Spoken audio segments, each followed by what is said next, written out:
Alright, we have a full trailer for live action One Piece. We are done with all of the teasings. And this trailer has answered a lot of lingering questions that I had from the first. And I have to say, it looks pretty damn good. And there are so many characters and Easter eggs and intriguing story changes to talk about. So we are just going to go through it step by step because there is way too much happening for generalized thoughts. We begin the trailer with something that I have been desperately craving, which is seeing the iconic Roger execution scene. It's almost certainly the first thing we'll be seeing in the actual show as well, and it has the ridiculous responsibility of setting the tone for the entire series. It's one of the many things where I, as a fan, really do not envy the people who are tasked with bringing this to life, because it's such an iconic first page. One of, if not the most iconic first pages in all of manga. The trailer uses Roger's wealth, fame, and power dialogue beautifully, and there's this super cool shot of Roger being slowly raised up to the execution platform, which I love because it adds a lot of drama to the moment, a sense of suspense. And also, I didn't notice this the first, second, or even third time around, but it looks like Dragon is here in his classic green cloak, which makes sense because they did recently announce that Dragon had been cast for the first season. He might not be the only one either. A lot of important people were present for that execution. Crocodile, Doflamingo, Mihawk, Shanks, and even Gecko Moria. Yes, I'm adding him to the important people list. So keep an eye out for a whole ton of potential Easter eggs when we get to watch the full thing. And then we have our first look at the man himself, the man who started everything, Pirate King Gol D. Roger. And to be completely honest, yeah, he looks like a dude. Which was also true of Roger when I first saw him in the manga as well. I saw Roger in the manga and I was like,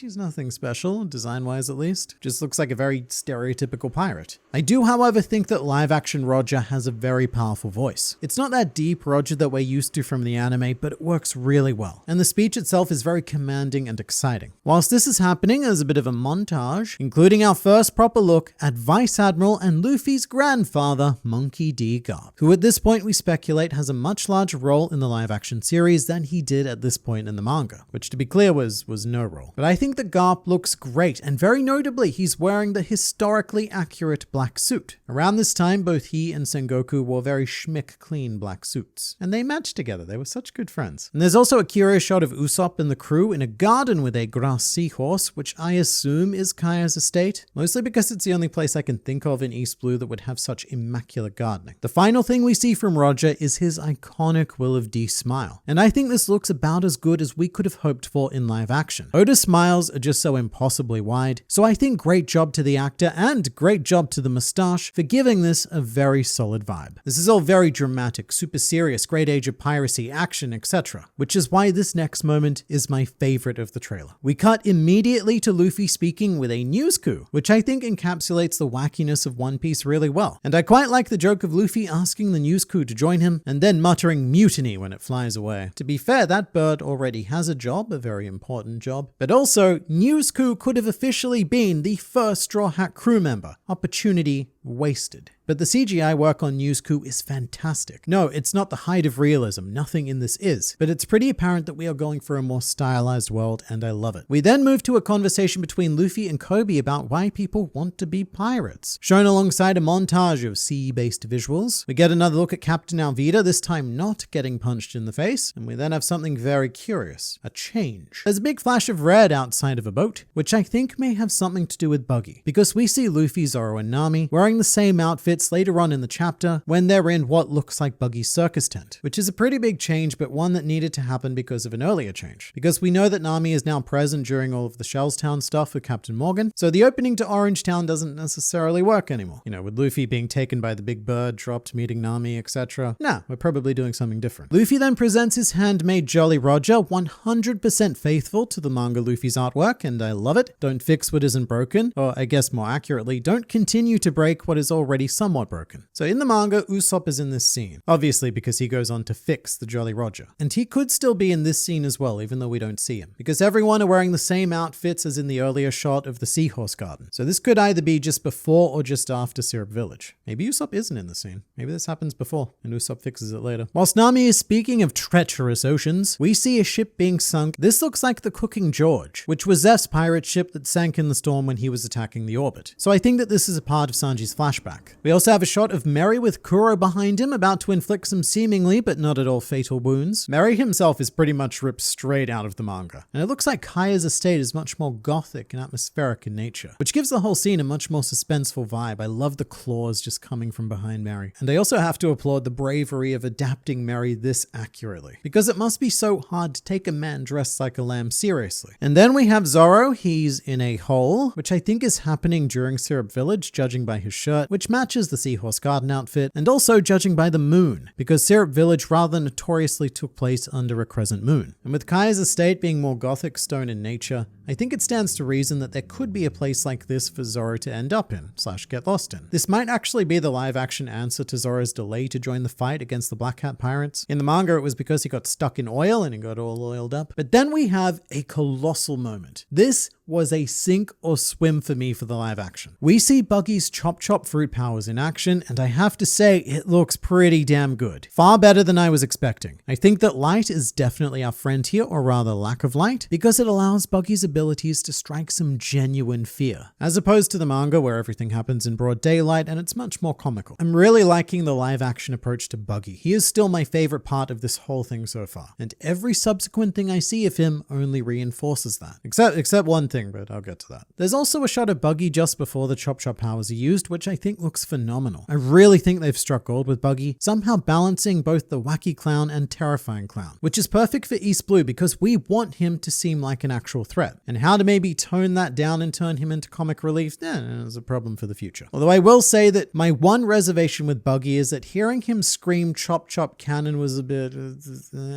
I really don't know if I'm a fan of that so much, but I do think it might open the live action up to a fun joke. Let's say that Luffy hears Buggy announcing his attack and then he just looks to Zoro and goes, "See? Everyone announces their attacks. I told you. This is why I'm the captain." The next interesting thing is what looks to be Luffy versus Kuro, which is happening indoors and I think at night. And I'd say the same thing here that I did about Buggy. Light is our friend. If you want to make Kuro a much more sinister threat, then maybe horror movie vibes is a good way to go. Not so much a full-on gory slasher, but more like, say, a darker episode of Doctor Who. One where there's an absurd alien monster in a semi-scary atmosphere. Another massive thing, though, because shortly after this we see a brief shot of Sanji fighting against Karubi inside of Baratier. I repeat, inside of Baratier. And in another shot, I believe you can also see Chu behind Sanji. And later on in the trailer, we also see Arlong exiting Baratier, so it looks like these two arcs are being fused together. But still take us to different locations because we get some pretty damn clear shots of Arlong Park as well with Zoro and Sanji fighting. There's a pretty funny scene of Sanji just coming in to kick a fishman about to attack Zoro, which I think sums up the action of the series pretty well, which is completely unrealistic in all of the best ways. All of the action scenes in this trailer look ridiculous, and that's not a bad thing, which comforts me a lot because I will admit Tomorrow Studios, the people producing live action One Piece, have not handled action so great in the past, particularly with Cowboy Bebop, because there was an absolute embarrassment of a fight scene in there, with Spike fighting against Mad Piero with some of the most terribly shot wire fighting that I think has ever been publicly released. So seeing genuine action in this trailer very much puts me at ease for One Piece. Because yeah, it looks ridiculous, but it also looks really fun and, more importantly, significantly more well shot. This trailer is far from done though. There's a nice shot of Luffy, Usopp, Zoro, and Sanji walking through what I suppose are Belmare's tangerine fields, and this looks either like just arriving at Arlong Park, or it might even be the walk to Arlong Park, given how serious Luffy looks, but also maybe not because of a later thing. First up, there's a rather touching shot of Nami sitting by the grave of Belmare, plenty of tangerines in the shot as well. It looks really good. From what I see so far, I think that they're doing very well with the emotional depth of One Piece. But then there's Arlong, and I have some mixed feelings on Arlong. I think that the first shot we see of him with the blue and purple lighting looked amazing, but I'm not sold on, I think, anything else at the moment. The voice didn't do much for me. The overall design looks a bit lackluster. I think it really is lacking Arlong's sheer width and height, because even when holding his Kiribachi, and in fact especially when he's holding it, it just underwhelms me. He looks like someone who would be a lower ranking member of Arlong's crew rather than Arlong himself. This is just an initial impression though. It's one of those situations where I'm having a real hard time letting go of the Arlong that I know, and in context, this could be a phenomenal Arlong. But that's not what I'm seeing right now. And you know what else I'm not seeing? His chest. I'm not a big fan of the costume for Arlong because the layers not only hide the trademark Sun Pirate tattoo, but they also hide his intimidating physique. So you look at this Arlong, you see zero muscles whatsoever, and you're like,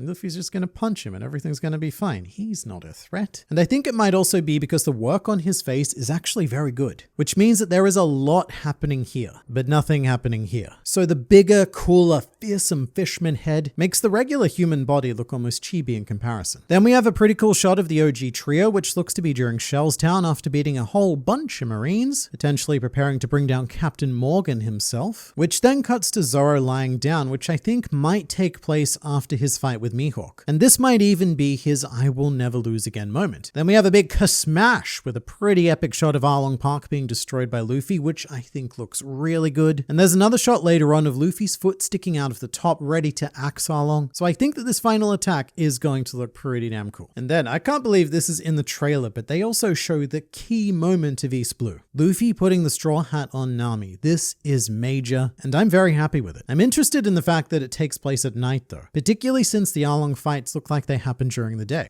You know what? So here's maybe what happens, right? Nami, in the dead of night, does the help me, and then as the sun rises, the straw hats walk to Arlong Park, doing the whole always darkest before dawn thing, but literally. Blink and you'll miss it, but here is our first proper shot of Shanks doing a bit of a finger gun, and he looks pretty alright. Without seeing an actual performance from him, it's pretty hard to gauge anything, to be honest. But in the singular shot, I would say that he seems capable of having fun, which is very important for Shanks. He's a bit of a larrikin who occasionally engages in serious business. But much more epicsomely, we also have our first look at Dracule Mihawk, who also seems ripped straight out of the manga. And I have zero complaints with him because unlike Shanks, a lot of Mihawk's character is encapsulated by stoic and silent aesthetics, which is all the trailer shows us. Mihawk rarely shows emotion and he rarely speaks in general, so seeing a silent shot of him looking as amazing as he is, it's perfect. We also see a brief clash between Zoro and Mihawk, which looks pretty cool, but does seem a bit lonely. There doesn't seem to be as many spectators as in the manga. I mean that, or they're all on the other side of the camera. But then we hit the main piece of action. The trailer climaxes on Luffy giving Arlong a Gatling gun, and I think that Luffy firing off the punches looks fantastic. But I think that Arlong getting hit by the punches looks a bit less fantastic. I'm being picky here, but I don't really feel the impact of the punches as much as I would like. And I guess, how do I explain this? The punches themselves feel a lot stronger than the effect they're having on Arlong, if that makes sense. However, there is some character development for me since the first trailer. The rubber CGI doesn't bother me anymore. When I saw it for the first time in the teaser trailer, I was like, oh, no. But now I'm like, ooh, yeah. Like, it looks obviously fake, but that works for this wacky world. Then the trailer properly climaxes on a shot of the East Blue 5 having walked into Arlong Park, and Nami is here, which is interesting. It looks like she may be joining the final conflict against Arlong, which I don't mind at all. I think it would be really nice for the end of the series to have a whole crew fight moment, because thinking about it, something like that doesn't actually happen until all the way in Alabasta. There's also a fun kicker at the end of the trailer with Luffy and Kobe speaking, and we have a treasure trove of propaganda, including various bounty posters. The first one we see is of Alvida, which looks pretty cool. I love the expression on her face. But to her bottom left is Cavendish, and I absolutely did not expect that cameo, but it makes perfect sense. If this series does get to the point where Cavendish is introduced, then having him seated all the way back here really works. Because his whole thing is that Luffy took all of the attention away from him. So we're starting in a place where Cavendish has the attention and Luffy's the one complaining that he doesn't have a bounty. In another shot, you can also see a bounty for Foxy, glorious Foxy. And if there's nothing else that exclaims the love of the series that the live action creators have, it is the mere act of including Foxy of all characters. If you were someone who was just trying to milk One Piece for cash, then you would not include Foxy. In fact, you'd be actively thinking of how to cut the entire Long Ring Long Land arc later on. But we also have a close-up of Bellamy, who has a face that I would say is well worth punching. I don't know if these are ultimately going to be the people playing the characters, but I have to say there was some very good casting for these bounty photos. All in all, I think this was a very strong showing for the live action. This trailer, it is infinitely better than the first. Are there still things I'm not sold on? Yeah, definitely. And I don't think that this show is going to be perfect. But where it took me a handful of watches to really start enjoying the first trailer, with this one, I was completely on board from the get-go. I'm really getting into the style of this world, because it's not the One Piece I know, but spiritually, it feels pretty damn close. And I think that by and large, One Piece fans specifically are going to enjoy this show. What I'm maybe not yet yet convinced of is if this will resonate with a more general audience. Because despite being the highest selling manga of all time, One Piece is still an acquired taste, especially in the West. But my criticisms aside, a One Piece live action project frankly has no business looking even this good. I think this team have already done the impossible, and I am officially excited for August 31st. How about you though? You have feelings as well, I hear. And whatever they are, you put them in the comments. And I might read them, but I might not. I promise nothing.